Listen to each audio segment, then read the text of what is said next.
Olá pessoal, professor Gidalt aqui. Quero convidar você a refletir sobre quem são os evangélicos. Que segmento é este? Que tem crescido tanto no nosso país e que tem despertado o interesse também da classe política, que tem interferido no destino político, histórico do Brasil. Quem são eles? Os chamados evangélicos do Brasil, eles são herdeiros da reforma protestante, aquela que aconteceu no século XVI. Agora, é óbvio, de lá para cá, muitas transformações aconteceram. Nós saímos de uma sociedade predominantemente medieval para uma sociedade moderna, capitalista, industrializada. Todas essas mudanças interferem, sim, na maneira como as pessoas professam a sua fé, além da transição ou da mediação norte-americana. Exatamente. O protestantismo que nós temos no Brasil, ele é especialmente impactado pelos norte-americanos. Mas por que abordar esse tema? Justamente por causa do crescimento. Acompanhe esse gráfico aqui. Percentual de evangélicos no Brasil. Veja que na década de 1990, início da década de 90, haviam cerca de 9% de evangélicos na população brasileira. Já no ano 2000, 17%. No ano de 2010, 22,2% de todos os brasileiros se declaravam evangélicos, pertencentes a alguma igreja evangélica. E em 2020, em torno de 31% da população brasileira. Em 2023, essa foi uma pesquisa recente, se eu não me engano, do Datafolha, ela trouxe esses dados para a gente. 50% dos brasileiros se declaram católicos, 31% evangélicos, 10% sem religião. Veja, aqui sem religião também entram os agnósticos, ou aqueles que acreditam em Deus, em uma divindade, mas que não têm apego a uma instituição religiosa específica, por diversos motivos. Inclusive, no final desse vídeo, fique até o final, eu vou apresentar um livro, recomendar um livro de um sociólogo chamado Paulo Romero, sobre esse público, que está cada vez mais forte, né? Está crescendo muito no país, pessoas desigrejadas.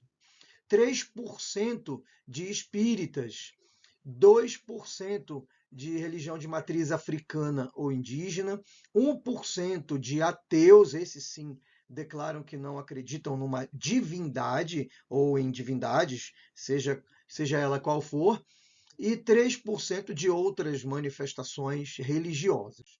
Mais uma vez, convido você a refletir sobre esses gráficos.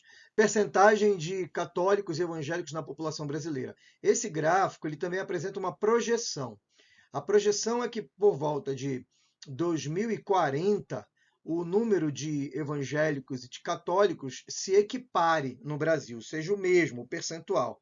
E que depois da década de 40, o número de evangélicos seja maior do que o número de católicos no Brasil. Expansão dos templos evangélicos. Esse é um gráfico muito interessante também. Em 1990, 17.033 templos evangélicos estavam registrados. Já em 2020, 109 mil. Olha só, gente. São uma, duas, 3 décadas. Em 3 décadas, olha o salto do número de templos evangélicos no país. Peço que você acompanhe com toda atenção esse quadro dos ramos do protestantismo no Brasil. Eu quero que você acompanhe quais são os tipos de protestantes, quais são os principais ramos, igrejas, para que você, quando você olhar para as pessoas, identificá-las conforme a sua matriz religiosa. Veja, o protestantismo brasileiro está dividido em 2 grupos básicos. Primeiro, os protestantes históricos, aqueles que chegaram no século XIX. Chegaram no século XIX por questão de imigração. Os ingleses anglicanos, por exemplo, chegaram depois da abertura dos portos para as Nações Amigas em 1808. Então chegam os anglicanos, direto da Inglaterra. Depois vêm os episcopais, de origem mais norte-americana. São considerados anglicanos, mas de tradição norte-americana e com uma tônica, com uma ênfase mais evangelística, de conversão de brasileiros. Os metodistas também são de origem anglicana e chegaram no Brasil com essa ênfase mais de pregação, de expansão missionária. Os luteranos também têm duas vertentes. Os luteranos de 1824, que vêm para o Brasil celebrando em alemão ou pomerano, não estavam preocupados em celebrar na língua portuguesa. Eles eram uma igreja para os imigrantes. Depois nós temos uma tônica um pouco mais de acolher brasileiros, de pregar para brasileiros, e por isso que as celebrações começaram também a ser feitas na língua portuguesa. Da tradição reformada, nós temos os presbiterianos, os congregacionais e os reformados europeus. Nós tivemos uma vinda, inclusive, em Recife, por exemplo, no Nordeste brasileiro, ou os huguenotes lá no Rio de Janeiro. Nós tivemos ciclos de colonização protestante no Brasil que estão vinculados à chamada Igreja Reformada, que tem uma ênfase mais calvinista. E igrejas dissidentes da Reforma, mas que constituíram movimentos meio que paralelos ali, desde o século XVII, XVI, XVII e depois, mais para frente, no século XVIII, XIX, nós temos os batistas, os menonitas e também adventistas. Tá? Tem muitas pessoas que não inserem os adventistas aqui, por uma questão, considero eu, preciosista, porque eles dão ênfase no sábado, né? Eles congregam no sábado, mas não divergem no cerne daquilo que é a doutrina chamada protestante. Por fim, nós temos o pentecostalismo. O pentecostalismo ele chega no Brasil, ele se estabelece no Brasil somente no início do século XX. Em 1910, chega Gunnar Wing e Daniel Berg, que eram missionários suecos, que passaram pelos Estados Unidos, tiveram uma experiência pneumatológica, uma experiência com o Espírito Santo lá, e aí vieram para o Brasil, para Belém do Pará, para a primeira igreja batista do Pará. De lá eles acaba tendo uma dissidência, uma ruptura por causa da doutrina do Espírito Santo, que era diferente dos batistas históricos, e surge então a Assembleia de Deus, em 1911. A Assembleia de Deus surge nessa época. A Congregação Cristã do Brasil surgiu também nessa mesma época. Só que a Congregação Cristã do Brasil tem influência calvinista, lá em São Paulo, e a Assembleia de Deus tem uma influência mais arminiana, do ponto de vista doutrinário, eles são mais arminianos. Nós também temos um pentecostalismo de cura divina, ok? O pentecostalismo de cura divina, ele, além de defender a presença do Espírito Santo, o dom de línguas, a glossolalia, né, essa experiência pneumatológica, pneuma de espírito, né, essa experiência espiritual dentro da igreja com o dom de línguas, eles também davam ênfase na operação de milagres, nas curas de Deus para as pessoas aqui agora, na hora do culto, das celebrações e tudo mais. Tá? Então, essa ênfase na cura divina, ela foi dada especialmente a partir da década de 1950. E aí depois nós temos o neopentecostalismo. E aí eu quero que você tome muito cuidado, tem muitos sociólogos falando sobre isso, vi algumas reportagens, e eu considero com todo carinho, com todo respeito, tem até pesquisador da USP tratando algumas temáticas, eles ignoram algumas características específicas dos grupos evangélicos que diferenciam essas denominações, inclusive no segmento pentecostal. Eles querem muitas vezes englobar o pentecostalismo de cura divina com o neopentecostalismo. Eu acho que tem que ter uma distinção sociológica, ok? Fenomenológica, para compreender como que o fenômeno religioso se dá em cada grupo, mesmo que hoje em dia as coisas estejam muito mais misturadas do que antigamente. O fato é, o pentecostalismo de cura divina não tinha ênfase na prosperidade financeira, ok? Ele dava ênfase na glossolalia e na cura. Agora, já a partir da década de 70, principalmente década de 70, o neopentecostalismo explode no Brasil. Que aí nós temos Igreja Universal do Reino de Deus, Mundial do Reino de Deus, Renascer em Cristo, Sara Nossa Terra, inúmeras outras igrejas começam a aderir a essa proposta que, aí sim, dá ênfase nos ganhos financeiros. A pregação, ela gira em torno das bênçãos que a pessoa pode obter financeiramente. E alguém pode perguntar: ah, mas hoje todo mundo é igual, todo mundo prega isso. Não. Tem muitas igrejas históricas hoje que condenam a teologia da prosperidade, da maneira como ela é pregada na Igreja Universal do Reino de Deus, por exemplo. E tem muitos pentecostais que continuam dando ênfase na glossolalia, no Espírito Santo e na cura divina, mas que rejeitam a doutrina da prosperidade, tal como é difundida em muitas dessas igrejas chamadas neopentecostais. Ok? Mas, então, você precisa ter esse cuidado, porque tem muitas pessoas dentro das igrejas evangélicas que podem ser, inclusive, progressistas, podem ter duras críticas à sua própria igreja, aos seus segmentos religiosos. Eles têm uma capacidade crítica para perceber isso, mas continuam frequentando. Outros não. Outros acabam saindo, se tornam desigrejados, mas muitos permanecem firmes ali. Mas por que os pentecostais cresceram tanto? Eu não tenho tempo agora, senão o vídeo vai ficar muito grande, de expor e aprofundar cada tópico desse. Mas eu vou lançar algumas pistas aqui. Primeiro, foi o pentecostalismo que acompanhou, tá, a urbanização brasileira, que aconteceu a partir da década de 1950, 60, Juscelino Kubitschek ali, e vem aquele monte, né, vários camponeses, o êxodo rural, vão para a periferia. Quem está na periferia celebrando a fé junto com esses camponeses? O pentecostalismo, principalmente os pentecostais clássicos. Eles estavam lá. 2. Maior relação com a religiosidade popular brasileira. Exatamente. Os históricos, eles eram mais racionais.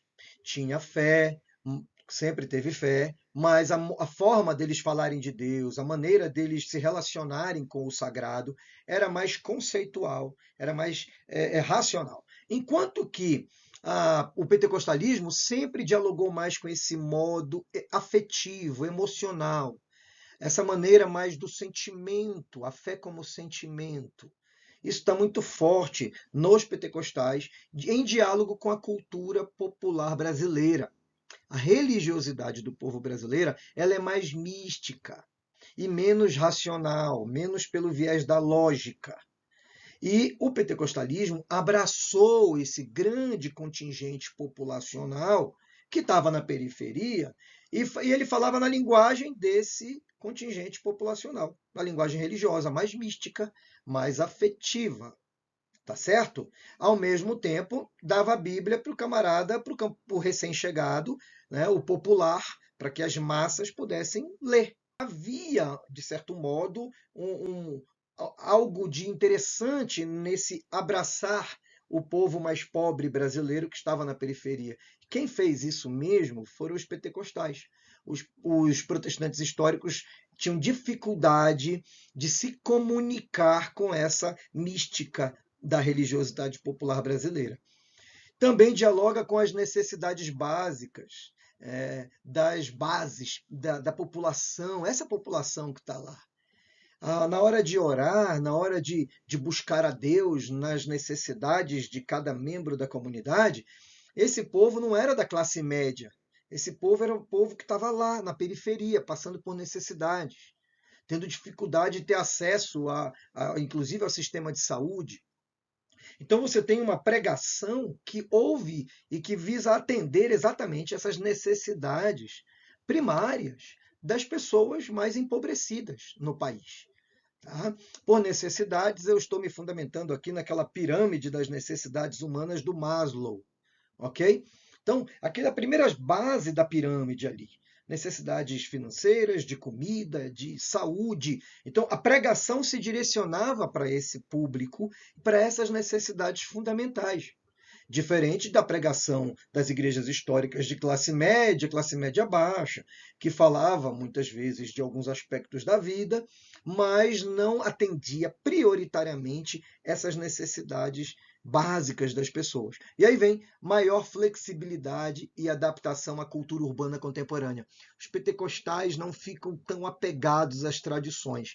Se tem uma nova linguagem televisiva, uma nova linguagem da internet, uma nova linguagem litúrgica, mais instagramável. Tem igrejas hoje que são paredes pretas ou de grafite bem escuro, porque é a melhor forma de você capturar a imagem para jogar na internet, no YouTube, no Instagram. Você tem uma teatralização da liturgia, do culto.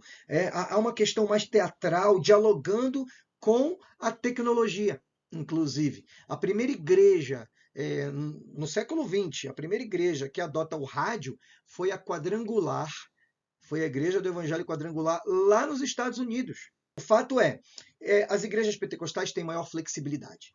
Quando é para usar rádio, eles vão lá e usam rádio, são mais pragmáticos. Enquanto que os históricos, inclusive a Igreja Católica, por muito momento teve dificuldade de lidar com recursos tecnológicos, da comunicação principalmente. Agora não, tem uma outra situação. A Igreja Católica está de cabeça nos meios de comunicação de massa também, assim como as igrejas pentecostais. Outra, 5, possui uma ênfase na expansão missionária com abordagem proselitista. Eles são mais evangelizadores, pregam mais, confrontam mais as pessoas com a sua fé do que os históricos e também do que a própria Igreja Católica. Né? E teve também o movimento de células, de igrejas em células, tem as comunidades eclesiais de base, mas também tiveram células de reflexão bíblica e de acolhimento afetivo. Esse movimento de células foi muito forte no Brasil e o crescimento em algumas dessas décadas anteriores de muitas igrejas se deveu também a utilização desse sistema de evangelização em pequenos grupos nas casas. Um dos motivos do crescimento pentecostal das igrejas evangélicas no geral no Brasil nas últimas décadas também está relacionado a essa flexibilidade eclesiológica, essa maneira de trabalhar com pequenos grupos e utilizando tecnologias e uma liturgia diferente, que contempla mais esses anseios da cultura urbana. Ela é mais minimalista, né? Tem um jeito diferente de cultuar, de orar, dialogando também com o próprio individualismo, mas oferecendo acolhimento afetivo. Então, tem algumas questões que precisam ser analisadas com maior profundidade com relação à maneira como as igrejas pentecostais se relacionam com as pessoas no mundo urbano hoje. E relação de poder coronelista. Sim, as igrejas pentecostais são diferentes das históricas. As históricas são mais democráticas, as decisões são tomadas em assembleia local, por voto. Os pastores ou pastoras dessas igrejas históricas não são donos dessas igrejas, via de regra, tá bom? Não são donos dessas igrejas, eles são acolhidos pela comunidade, até o salário desses pastores, dessas lideranças, é votado. Ou um conselho diretivo da comunidade propõe, faz uma proposta salarial. O fato é que os históricos são mais democráticos, enquanto que os pentecostais são mais coronelistas mesmo. Eu ia dizer episcopais, mas não é só uma questão de ter um bispo como autoridade, é a maneira como as relações de poder acontecem no meio da igreja. Então, os pentecostais são mais coronelistas e têm uma condução política eleitoral das comunidades. Enquanto que os históricos, ao menos antigamente, mudou um pouco recentemente, mas os históricos, via de regra, não transformam o seu púlpito em um lugar de apoio político a um candidato A, B ou C, mesmo que seja um candidato da igreja local. Havia uma separação clara, nítida, entre o púlpito, entre a liturgia e o discurso político partidário. Não havia uma conciliação disso. Enquanto que a igreja pentecostal, as igrejas pentecostais sempre tinham mais abertura para manifestar o seu apoio político a um candidato A, B ou C. Tá? Desde criança eu tenho visto isso. Tá? É muito forte. E o que nós chamamos muitas vezes de curral eleitoral.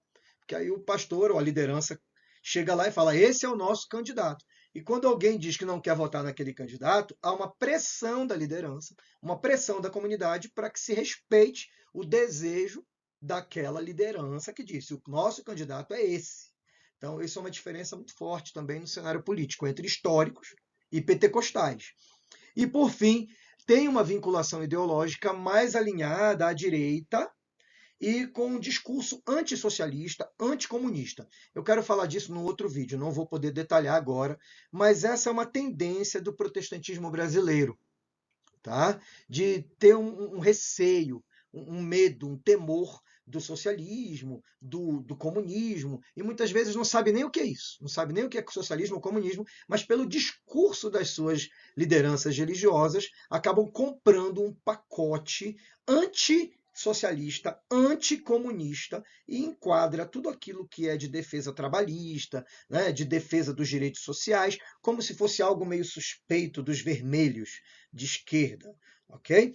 Existem evangélicos protestantes que são de esquerda, muitos de centro-esquerda, de centro, mais progressistas. É muita gente que também tem essa perspectiva mais crítica com relação a esses temas da política. Entretanto, eu não estaria sendo justo, e nem vocês estão acompanhando isso nos noticiários e na própria estatística, nas pesquisas que são realizadas, o segmento evangélico, no geral, tem esse receio por causa da forte presença norte-americana e de tudo que nós escolhemos culturalmente dos Estados Unidos, mesclado com o discurso religioso. A coisa vem meio mesclada. Bem, pessoal, agora é importante dizer o seguinte: há uma tendência de pentecostalização do cristianismo brasileiro, não somente das igrejas protestantes. Não é à toa que nós temos o quê? O movimento carismático, o movimento Canção Nova na Igreja Católica, que dá uma ênfase mais a essa dimensão mística e afetiva da fé, da liturgia.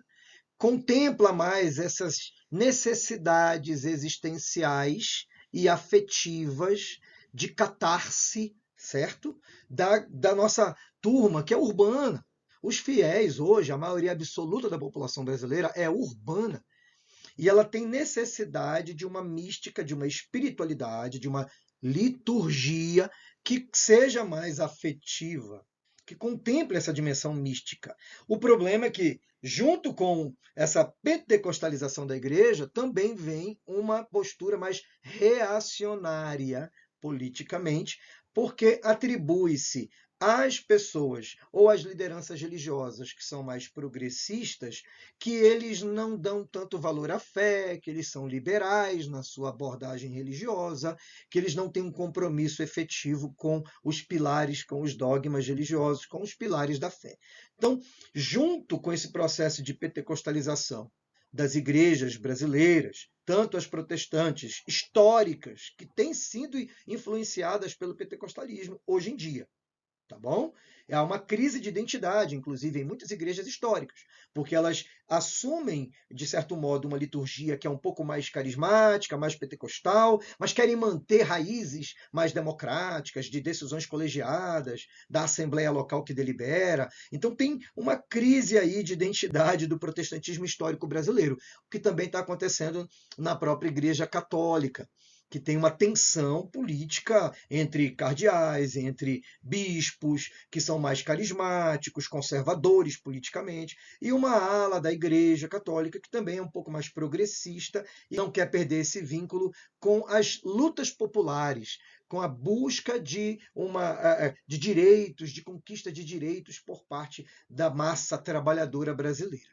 Agora eu convido você a conhecer os livros que tratam desse assunto, que fundamentam o que eu estou dizendo aqui para vocês, e além das minhas reflexões e pesquisas na internet, mas esses são os principais livros. Quer conhecer melhor sobre a história do protestantismo no Brasil?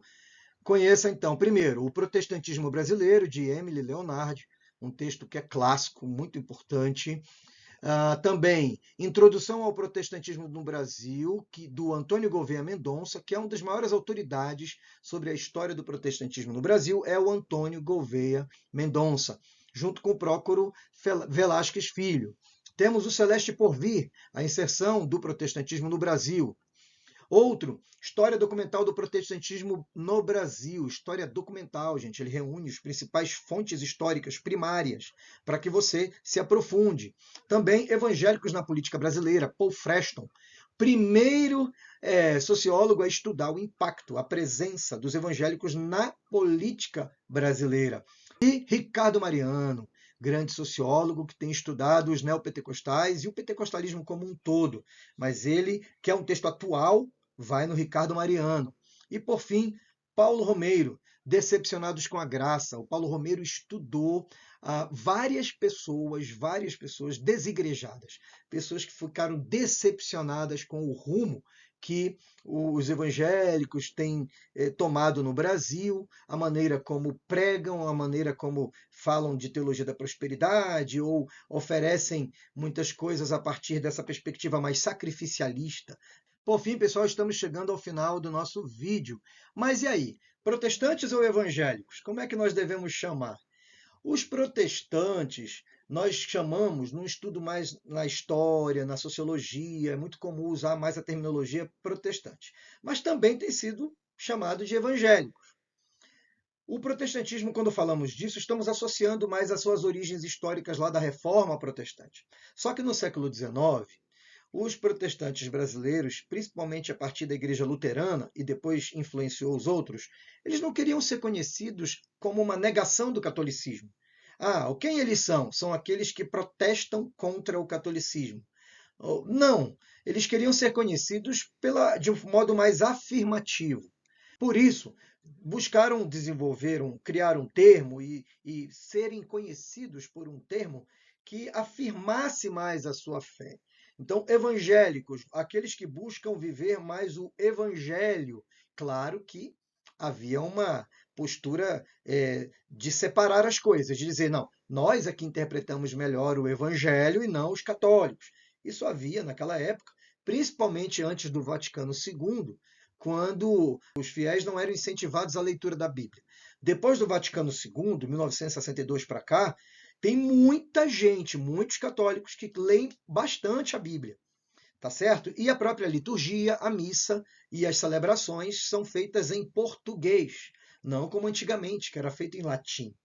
Então havia ainda uma busca de se diferenciar dos católicos, mas não como protestantes, mas como aqueles que cultivavam, que buscavam seguir o evangelho.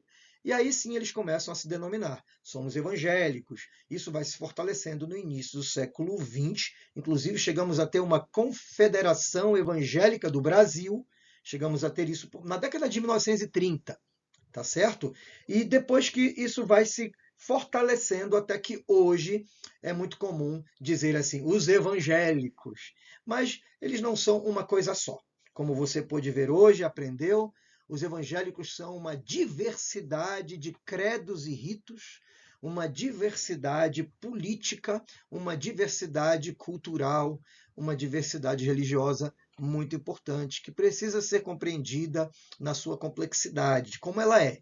Não aceite abordagens generalizantes, generalizadoras. Os evangélicos são assim, como não dá para dizer, os católicos são assim, ou os candomblecistas são assim, como se fosse uma coisa só.